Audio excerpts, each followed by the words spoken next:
Welcome to the Deep Dive, where we plunge into fascinating stories and extract the knowledge you need. Today, we're embarking on a truly unique journey to a remote temple in Lamphun, Thailand. Our deep dive today is really for anyone curious about ancient spiritual traditions, maybe the unseen world, and how history and belief really intertwine with the present. We've been handed quite a stack of sources, actually. They include a monk's personal account of his experiences at Wat Ton Pan, this temple with a long, mysterious history, and we've also got commentary that helps us unpack the layers of these events. Our mission really is to understand the strange phenomena reported here, things from ancient ruins all the way up to modern-day celestial encounters, and what it all means for the temple's future and, the people connected to it. Yeah, it's fascinating, isn't it? How a single location can hold just centuries of history, local legends, and these ongoing spiritual experiences all together. We'll explore the tangible evidence, the personal visions, and the deeper energetic currents that seem to be at play. And we'll try to offer some context on the beliefs surrounding places just like this. Okay, let's unpack this incredible story then. Starting with how this temple came back to life from what sounds like a truly forgotten past. So our story really kicks off with a monk, ordained since childhood, apparently. He arrives in June 2008 as the acting abbot of Wat Ton Pan in Lamphun. Now, when you think of a temple, you probably picture something serene, established, right? But Wat Ton Pan, well, it has a much wilder, more overgrown past. Indeed. This wasn't always a thriving spiritual center, not by a long shot. The accounts we've looked at tell us that originally it was known as Wat Ton Pan, an abandoned temple. For hundreds of years, it covered about 3 ray of land, which is, roughly an acre and a half, and it was mostly just dense forest. Tall grass amidst rice fields, largely avoided by villagers, except, interestingly, cattle thieves seem to use it. Huh. Imagine exploring a place like that. But even in that overgrown state, there were clear signs of an ancient past. Oh, yes. The remains of an Ubosat foundation, that's the ordination hall, made of baked clay, looking a bit like an old chedi, a stupa. And they found lots of decayed artifacts, too. Things like clay lamps, swords, bowls, even fragments of Buddha heads. Wow. And there were ponds, too, with legends attached. 2 ponds, yes. And local legends linked them to Queen Shamadevi in some historic battle. These persistent legends are quite fascinating, actually. They really highlight how oral traditions, local folklore, often preserve a kind of deeper truth about a place, even when, let's say, official history is silent. It suggests this deeply embedded memory of significant events tied to this particular land. Right. So how did this wild, abandoned place become a recognized temple again?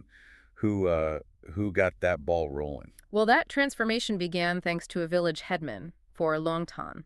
This was back in 1986, or Buddhist era 2529. He rallied the community to restore it. And the motivation was both practical and spiritual, really, to make it easier for local villagers to make merit, The restoration was approved, and it was led by another monk, Frau Krupanyawerat.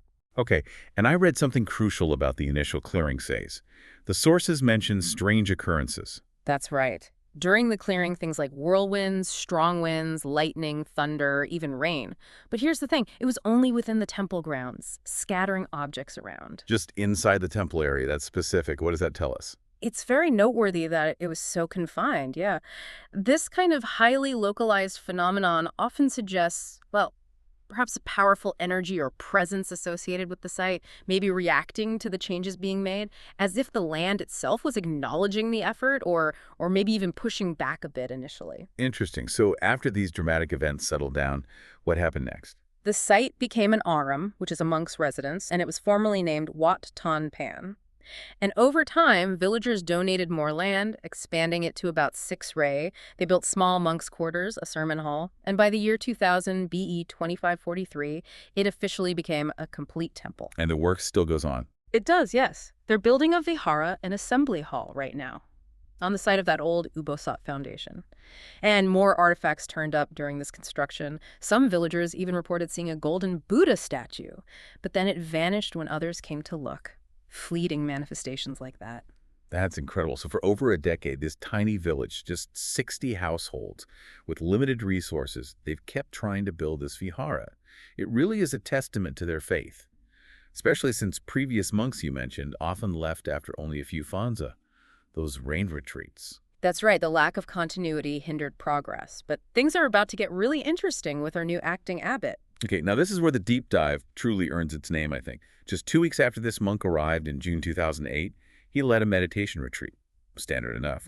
But a week after that, during meditation, he had a really profound vision. Can you explain a bit about meditative visions in this context? How are they understood? That's a really important point. In many traditions, deep meditation is thought to open up perceptions beyond the ordinary sensory world. It might allow someone to connect with, let's say, subtle realms or the deep energetic currents of a place. These aren't easily seen as just dreams. They're often understood as direct experiences of, well, unseen realities. Okay, so in his vision, he saw himself meditating in an ubosat right by the pond. But the really startling detail is there is no ubosat by that pond in the real world. Exactly. Not physically present. Yet in his vision, there was. And then a massive a Naga king emerged from the window. He described it as huge. And the pond in the vision was apparently even larger than the actual one. Wow, he must have been terrified. He said he felt fear, yes. Tried to run, but felt drawn back somehow. And then the same Naga emerged again, but this time, it transformed into a human male figure, shirtless, but adorned like a king. Transforming from a serpent to a human king. That's significant, right? It is. That transformation is a recurring motif you see across many Asian traditions. Nagas are often seen as semi-divine beings, guardians of water, guardians of treasures, and capable of shifting their form. Appearing in a kingly form really highlights their perceived authority and their deep connection to the sacred nature of the place. So what did this king-like figure say? What was the message? He identified himself as the guardian of the pond and of the temple itself, and his request was very direct, urgent even, to drain the dirty water from the pond and clean up the whole surrounding area. Just clean the pond. Well, clean the pond in the area, yes, but he added a condition, or maybe a warning.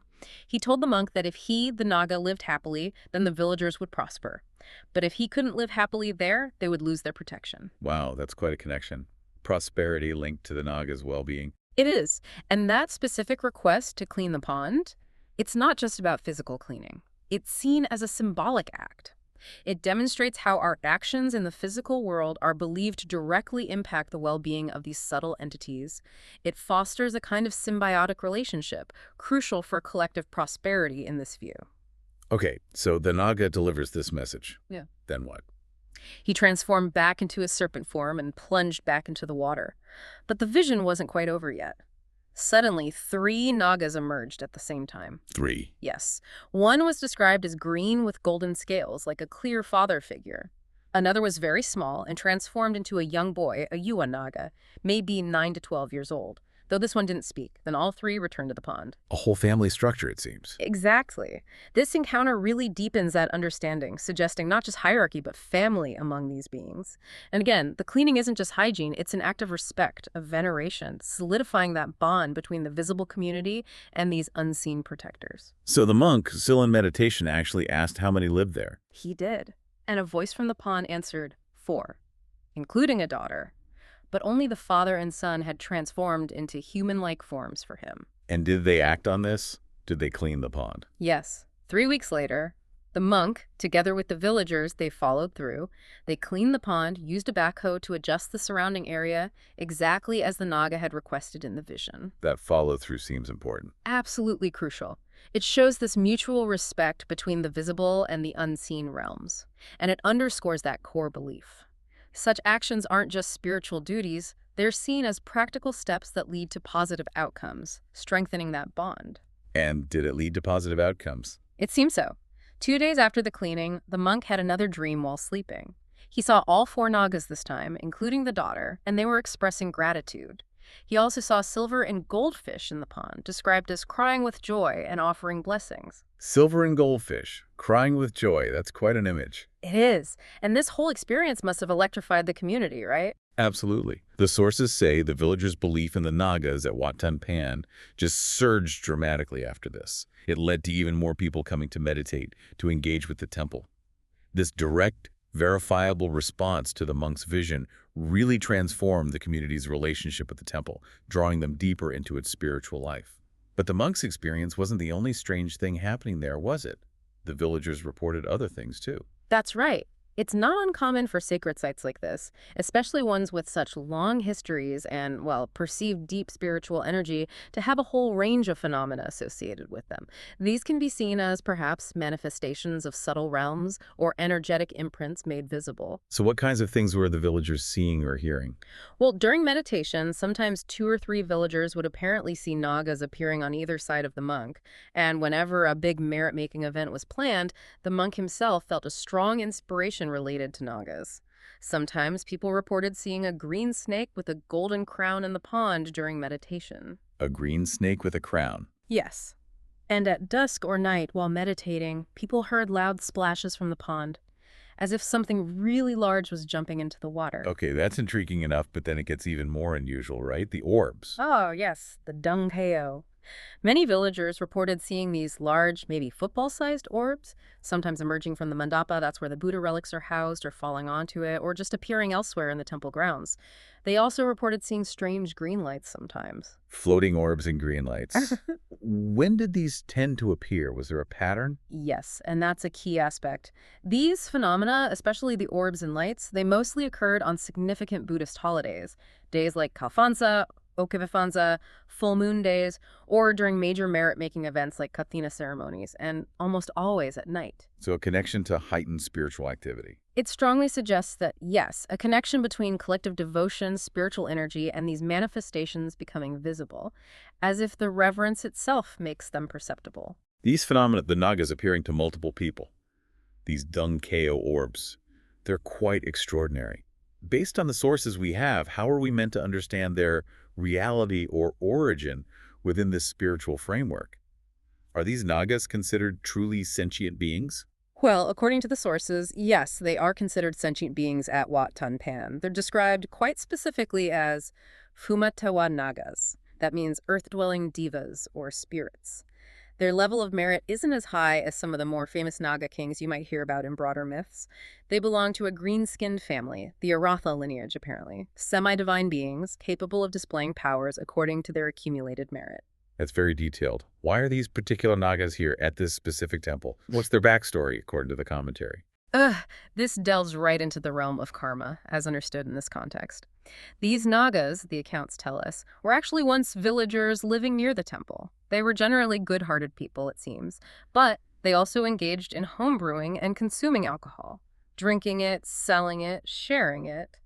So the specific mix of good deeds and this particular transgression, this karma, led to their rebirth as these Fumatewa Nagas. A mix of good and bad karma leading to this specific rebirth. Exactly. And then they were apparently commanded by a higher-level celestial being to reside underground, beneath the temple, with the pond serving as their entry and exit point to their subtle realm, their Vimana, or celestial palace, which isn't described as being as grand as those of higher-ranking Nagas, but still a mix of gold, silver, and nak that's a kind of gilded alloy. It really highlights the idea of precise consequences for past actions shaping future existences. So they've been there for nearly a century, guarding temple treasures, maybe their own family's treasures. That's the idea, guarding the temple's treasures and the subtle treasures of their own family. And the records suggest, interestingly, that there isn't a special close past life bond between them and the current monk, but they deeply desire to see the temple restored. They rejoice in the merit-making that's happening there now. Okay, we talked about the father and son transforming, but the daughter Naga, the fourth one mentioned in the vision, why didn't she transform into a human form? The explanation given in the sources is quite intriguing, actually. Female Nagas or Nangmamawika are described as not ordinary.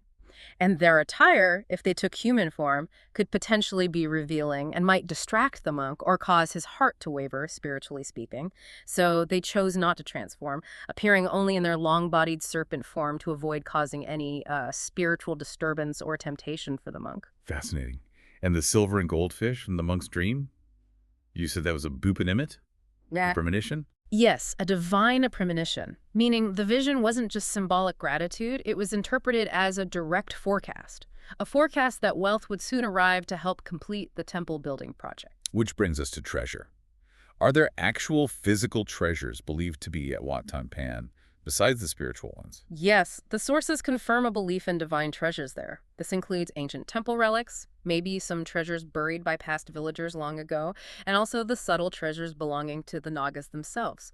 But the key insight here, according to the commentary, is whether these treasures manifest visibly, and that depends entirely on the villagers. On the villagers? How so? If they collectively embrace sila dhamma, which means morality and virtue, and live together in harmony, then these treasures are believed to appear. Manifesting physically, attracting people and resources to the temple, it's presented as a powerful link between a community's collective spiritual state and actual physical manifestation. A direct link between virtue and tangible results. And what about those floating orbs, the Dunkeo and the green lights? What are they identified as? Those Dunkeo orbs are considered truly exceptional. The sources identify them as Phra that Sadet, which essentially means Buddha relics that spontaneously manifest and can even move on their own. Moving Buddha relics. That's the interpretation, yes. And the key advice given in relation to this is quite practical. The monk is advised to build a new dedicated stupa or chedi specifically for these relics. The idea is that this wouldn't just honor them, it would transform the temple into an even more powerful focal point for reference. Drawing blessings and respect from both human and celestial realms, it's about creating a sacred space that resonates on multiple dimensions. It's really compelling how these, ancient mysteries and unseen forces aren't just stories about the past. They seem to actively provide a kind of roadmap for the temple's future, especially through the guidance given to this acting abbot. He's still young, right? 27, with 7 fanza under his belt at the time of these accounts. And he apparently asked how Wat Ton Pan could become truly prosperous, how the vihara could finally be completed. What was the guidance he received? The guidance reported is, well, both profoundly practical and deeply spiritual. It emphasizes that the monk must fully devote himself to simanadam. That means strict ascetic practices. Rigorously observing precepts, dedicating himself to meditation, developing wisdom, and crucially, inspiring his villagers to do the same, to embrace Siladhamma. So it's not just about his own practice. No, it includes organizing things like short or long-term ordinations for villagers, where participants focus on genuine spiritual practice, not just, say, physical labor like clearing weeds around the temple. The core message seems to be that spiritual purity, both his and the community's, is the real foundation for all success, material and spiritual. Okay, so if the monk really focuses on these deep spiritual practices and encourages the community, what does that mean for actually finishing the temple, for the funding challenges? Well, the advice reported is quite extraordinary, really. It says if the monk truly commits to samanadam and inspires his community to practice Dhamma properly, he won't have to go looking for money for the temple. Instead, the money will come to him. The money will just arrive. That's the assertion. The temple will essentially be completed by itself, perhaps even before he expects it, because people and even devas or celestial beings will be naturally drawn to make merit with such a worthy field of merit, as they call it. It's a profound teaching on the power of accumulated merit and spiritual attraction. That connection between spiritual purity and material support is really powerful. And speaking of merit, what about the original pioneers, the ones who first revived Wat Ton Pan? Virat and For Long Tan. Ah, yes, the ones who led and initiated the restoration. They've both passed away since then. And our sources reveal where they are believed to be now. They're described as handsome Divaputas, celestial beings. Celestial beings. Yeah. In heaven realms. Exactly. Virat, who led the restoration, is said to reside in a golden vimana, a celestial palace, in Yama heaven.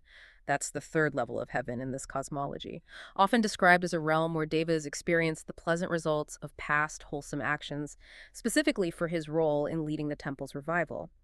And for Luang Tan, the village headman who initiated it all, he's said to be in Tavatimsa heaven, the second level, phase 3, also with a golden vimana.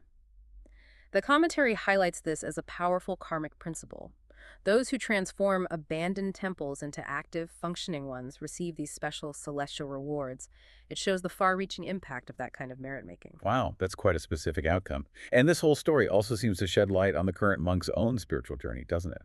Connecting his past to his present abilities. Was this his first time being an abbot, for instance? According to the sources, no. His current role as acting abbot isn't a new experience for him, karmically speaking. In past lives, he apparently served as an abbot before. This was seen as a result of his merit from inspiring others to do good deeds in those past lives. So his current position is understood as a kind of reenactment or ripening of that past karma and role. That continuity is fascinating. Which leads us to his past paramis, or perfections. What do the sources tell us about his deeper spiritual history, his attainments? Well, this monk is described as having a remarkably rich spiritual history. In the previous Buddha era, a vast timescale in Buddhist cosmology, he was a samanen, a novice monk with the senior monks community, and he achieved excellent meditation results back then, attaining the Dhamma sphere and even the Dhammakaya. The Dhammakaya. Can you explain that briefly? It's understood not just as a state of peace, but as a very advanced, profound state of enlightenment or realization within this particular meditative tradition, characterized by experiencing a pure, clear, bright inner body or state of being, a core attainment. That's an incredibly high level of spiritual achievement, especially for a novice. But the sources suggest his path wasn't entirely straight after that. That's right. Unfortunately, later in that life as a monk, he apparently became complacent, grew attached to offerings, perhaps wealth, and eventually left the monkhood to start a family. He left the monkhood. Yes. But his family life, according to the account, was not smooth. He experienced many difficulties. It was only in his old age, reflecting back, that he realized his mistake, the detour he'd taken.